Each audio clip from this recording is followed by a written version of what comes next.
of Shotaro, which is a reference from the main character Shotaro from Tetsujin 28. Who knew that? No one. Neither did I. And now Tetsujin 28 is ruined forever because the minute they say Shotaro, I think of Shotokan. And there goes my brain. Now, compared to Lolicon, it's actually not as bad. Although, yeah, you've got your bad cases of Shota, they actually don't get as badly abused as the girls do, which makes me think Japan just hates women. But, as far as Shotokan goes, they're not always found particularly explicitly in Shotokan manga. They're actually Shotas in everything. Any kind of unnaturally attractive young character, like Chris in that one. High School Host Club? Yes, those would all be labeled as Shota, actually.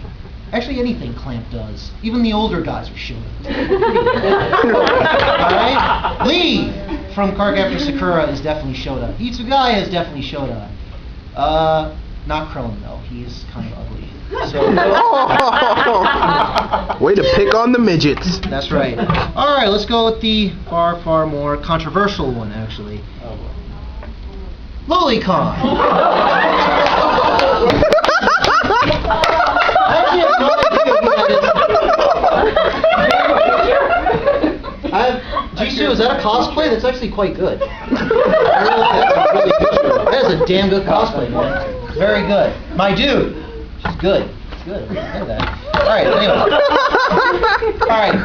But like Shotokan, it's instead of prepubescent boys, prepubescent girls. The strange part about Lolicon is the fact that you'll find older characters, even older women, with Lolicon features. Like, they look far too young for their age. It's purposely done for the Lolicon fans. But compared to Shotokan, this is actually the more controversial because this one is far more sexually geared.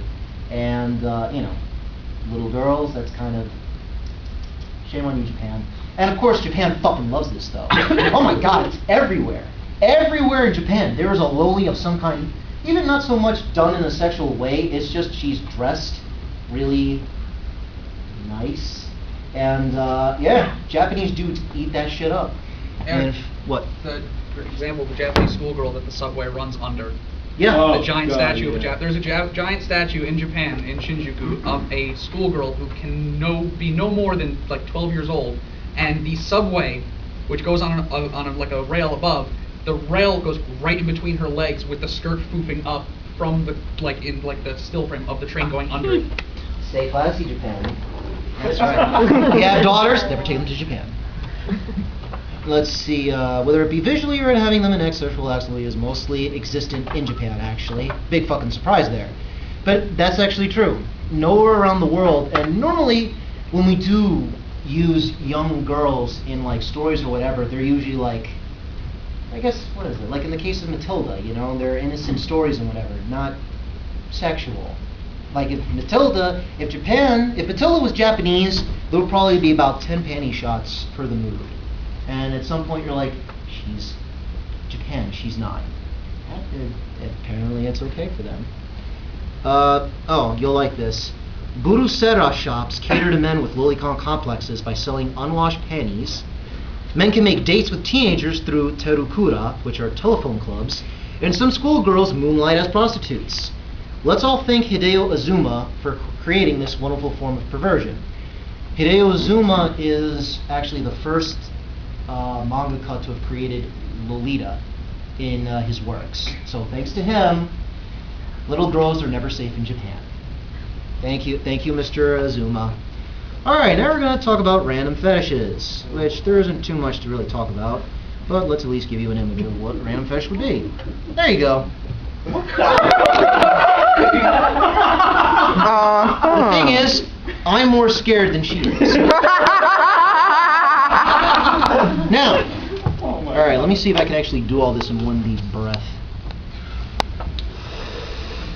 Armpits, feet, oversized dicks, bleeding virgins, disease-ridden, tiny tips, puffy nips, inanimate objects, bestiality, chorophilia, hairy and or hair, alternative bondage, BDSM, Niatomori, rub, spanking, religious prego, squirt, saliva, milking, water sports, scat, menophilia, bukkake, clothed female, cockloid, strap-on, fisting, double, triple, quadruple, multiple penetration, anal, virginal, oral, etc. I know. That's all the shit that you can find in hentai, other than the normal stuff. So soon, Jonathan? Are you a fan? I have to go to the writing center, ass. Bye. Water sports? I know you are.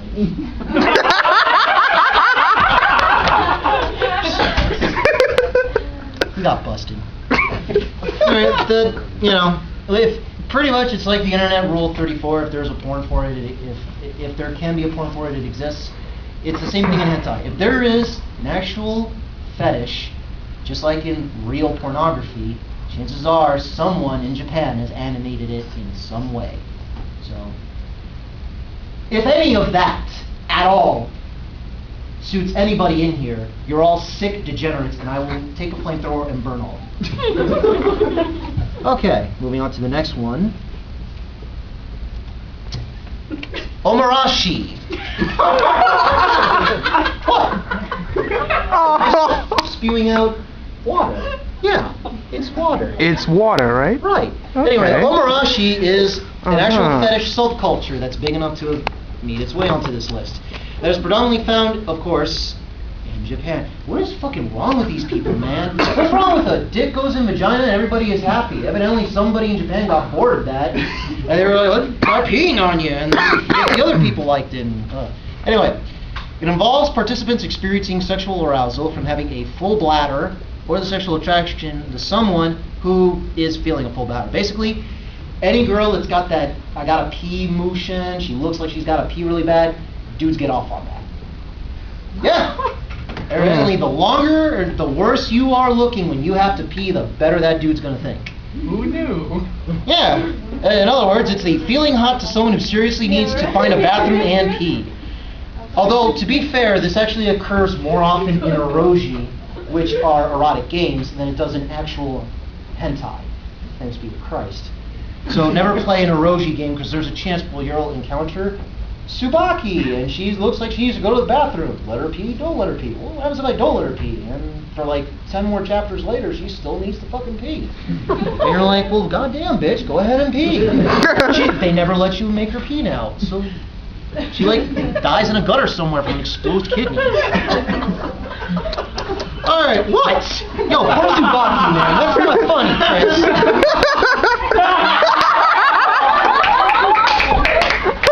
Oh, Noah, and you're not here to enjoy this. Now, if you've ever seen a hentai, chances are you've actually seen this type of rope work here.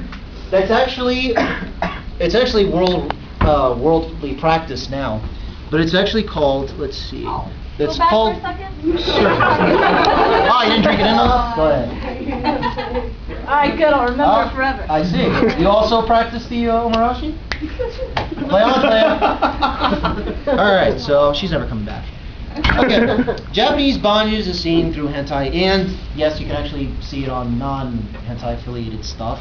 Although they very subtly try to hide it. Not really, no. Let's see, where did I leave it? Only the perps can catch the allusion to it, guilty again. The term in Japanese is kinabaku-bi, which literally means the beauty of tight binding. It's a Japanese style of BDSM that involves tying up the bottom using simple yet visually intricate, as you saw there, patterns using several pieces of thing rope.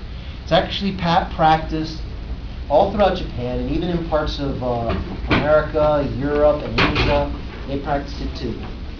And in fact, each country develops their own intricate way of tying up. Bye! If you practice it, you know it. But you ever see that kink in her leg? Too tight. I never noticed. Well, yo, she shouldn't have cut me in line, alright? I was just like, well, I got some rope. There you go. And then threw outside. It was fun. Anyway. Alright, let's go with the next one. One that we've seen everywhere. It's not even necessarily hentai related. It's actually just, it's a recognized symbol of Japan. Panchita!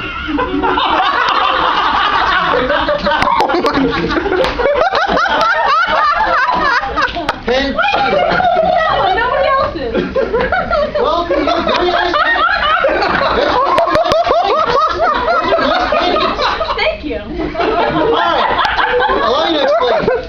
Panchita. Now, Oh my Now, God. henchira is an expression I know, used by yeah. Japanese women to warn each other that their underwear is visible. The term carries risque connotations similar to the phrase, your slip is showing, in English. Or if you prefer, it could mean something along the lines of a glance at or of panties. In anime manga, it usually meant to refer to the infamous panty shot seen in just about every form of anime. Whether it's pornographic or not, you'll see a panty shot. Even in the most simplest, normal, like Kiki's Delivery Service, there's nothing at all explicit or anything about it. But do you or do you not, anyone who's seen the movie, do you not catch a shot of her panties? You have, you said. Yeah. Yeah. Every single anime, even Astro Boy. You get a panty shot of the fucking robot girl, which makes me wonder why is she wearing panties? It's a robot. What the hell's down there? He's a good man, but there's something wrong with Mr. Tezuka. There's something wrong. Alright, as far as to when it all started, well, the term was about in the 1960s. All different kinds of stuff, manga and shit was going on around that time, and especially in the doujin market around the 70s, they were just like, let's just kind of make this popular. And people would just add panty shots to just about everything.